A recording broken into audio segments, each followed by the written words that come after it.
इनको वो अपने क्या नाम है इसका सर्जिकल स्ट्राइक करना था, तब इन्होंने विपक्ष को साथ लिया, और जब वो काम हो गया तो उसके बाद कभी इन्होंने विपक्ष को बुलाया नहीं, नंबर 1। नंबर 2, आज जब से यूपी के चुनाव हुए हैं उसके बाद देख लीजिए यूपी में कितने मर्डर हो रहे हैं व्यापारियों के, एक एक परिवार के पूरे परिवार खत्म हो रहे हैं।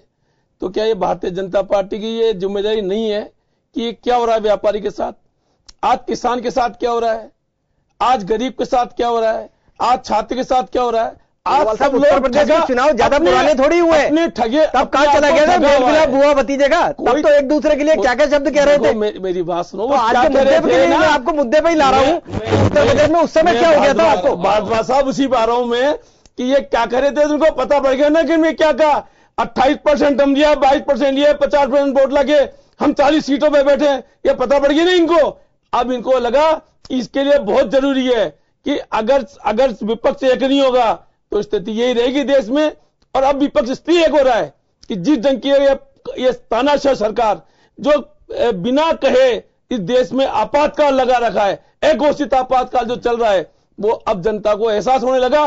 विपक्षी नेताओं पे इनकम टैक्स की रेड, कभी ईडी की रेड। आपकी पार्टी में सब लोग ईमानदार हैं क्या? या तो ये कहना भाई ईमानदार है, इनके यहां तो कोई होती नहीं बेईमानी। आप अगर 50 नेताओं के विपक्ष में भ्रष्टाचार का आरोप मिला क्या आपको सरकार पे?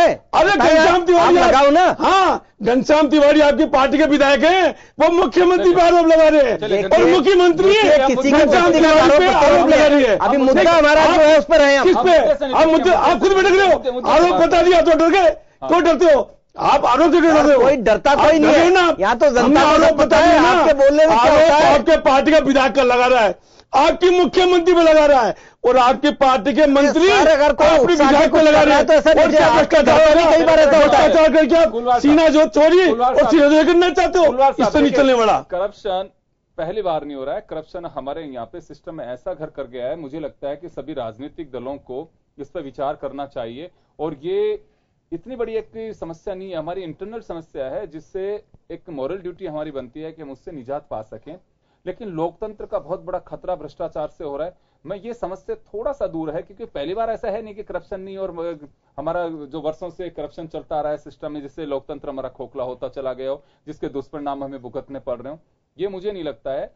ऐसा क्या खतरा लोकतंत्र को हो रहा है जिससे विपक्ष की जो सभी दल हैं 27 अगस्त को पटना में जुटेंगे और वहां इस लोकतंत्र के खतरे को कैसे दूर किया जा सकता है, इस पर रणनीति तैयार करेंगे। उस खतरे का आभास तो हो कि खतरा कौन सा है। नहीं कुलवाल साहब, नहीं योगेंद्र जी, खतरा कैसे नहीं है मैं बता रहा हूं ना कि आज 50 अगर रेड हुई, इनकम टैक्स की हुई, ईडी की हुई, सीबीआई की हुई, वो सिर्फ विरोधी दल के नेताओं पर क्यों हो रही है? सत्तारूढ़ दल के नेता क्या इतने साफ सुथरे हैं क्या? सवाल मैं बोल रहा हूं, राजनीतिक लोग तो एक दूसरे पर आरोप लगाते हैं, मगर इस सबसे बड़ी इस सरकार में जितने अधिकारी भ्रष्ट हैं उस अधिकारियों को कार्रवाई नहीं की जा रही है।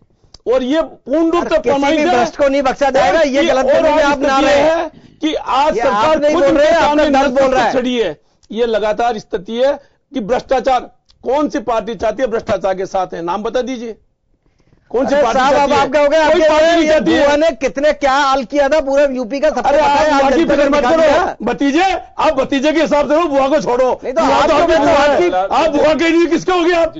आलोक जी, आपसे मेरा एक आखिरी सवाल ये है कि ये प्रतिपक्ष की सभी की एक परेशानी है, और आप लोग जब प्रतिपक्ष में से इंदिरा गांधी के वक्त या दूसरे कभी सीबीआई को इस तरह से काम लेते रहे, कभी किसी दूसरे एजेंसी को इस तरह से काम लेते रहे, तो एक दमन चक्र जो सत्ता पक्ष का चलता है, एक बड़ा कारण वो है। लोकतंत्र को अब इससे खतरा है कि नहीं है, या इंडिविजुअल उन नेताओं को खतरा है, ये एक अलग बात है।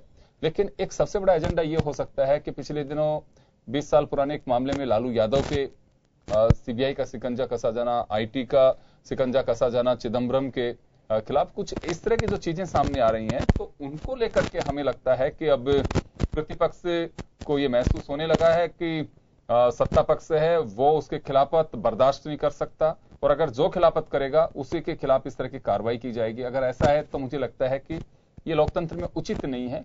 एक बार कभी को सत्ता पक्ष में बैठा है, दूसरा प्रतिपक्ष में बैठता है।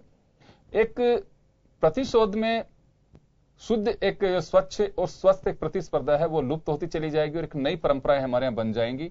और ये वो होगा कि एक रिवेंजफुल एटीट्यूड हमारे यहाँ पनप जाएगा पॉलिटिशियंस में कि उसको सबक सिखाना है तो हमारी सरकार आएगी, जब हम इसको ऐसे कर देंगे उसके साथ ये कार्रवाई करेंगे। देखिए हर व्यक्ति बहुत कमजोर है, जो फाइल पे काम करता है, दूसरे किसी सेक्टर में काम करता है, देश में कोई भी व्यक्ति जेल जा सकता है, कोई ना कोई छोटी कमी कहीं पे भी रह सकती है। आप किसी भी एक इंस्पेक्टर को या अधिकारी को लगा दीजिए कि ये जो काम आज शाम तक करके आया है इसमें कोई ऐसी कमजोरी ढूंढे कि इसको जेल जाना इसका तय हो, तो ये कोई बहुत बड़ी बातें नहीं है।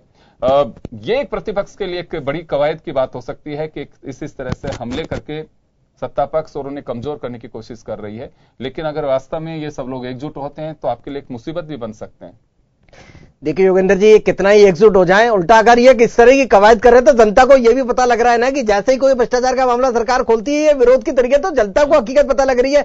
और आप देखिए कि इस टाइम देश का प्रशासन जिसकी कमान जिस व्यक्ति के हाथ में है वो व्यक्ति कहां से उठाए उसको जनता के दर्द का पता है। जो आदमी जनता में जिसने हर बिल्कुल जो अपना जमीनी स्तर से उठा हुआ व्यक्ति उस मुकाम पे पहुंचा है, इसी जनता ने पहुंचाया है। और सही मायने में उसने कहा कि जय मैं प्रधान सेवक हूं, तो वो कोई करती है।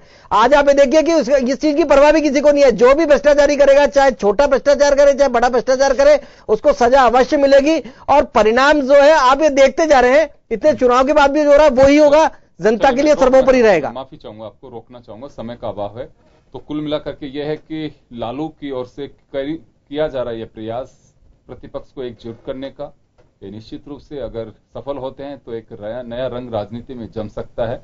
और उसके लिए बीजेपी अपनी जो रणनीति बना करके चल रही है उसी में कहीं ना कहीं और स्थितियां तलाशनी होंगी, क्योंकि वोट का जो बिखराव है अगर वो एकजुट होता है तो बीजेपी को, उसके पहियों को थोड़ी सी कुछ परेशानी और अड़चने पैदा कर सकता है।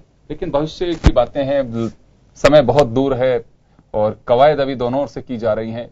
चुनावी रंगत जम सकती है आने वाले इलेक्शन के दौरान, उससे पहले। लेकिन पटना की रैली ये निश्चित है कि प्रतिपक्ष के लिए महत्वपूर्ण कही जा सकती है और सबकी निगाहें अगस्त पे टिके भी रहेंगी। तब तक मुझे लगता है कि लालू हो चाहे नीतीश हो या फिर दूसरे नेता हो, अपनी कवायद और कोशिशें जारी रख सकते हैं। और अभी चुनौती प्रतिपक्ष के सामने यही है कि वो एकजुट भी हो पाता है या नहीं। चलिए, बहुत बहुत शुक्रिया आप सभी का। और खास खबर में बस इतना ही। दीजिए इजाजत, नमस्कार।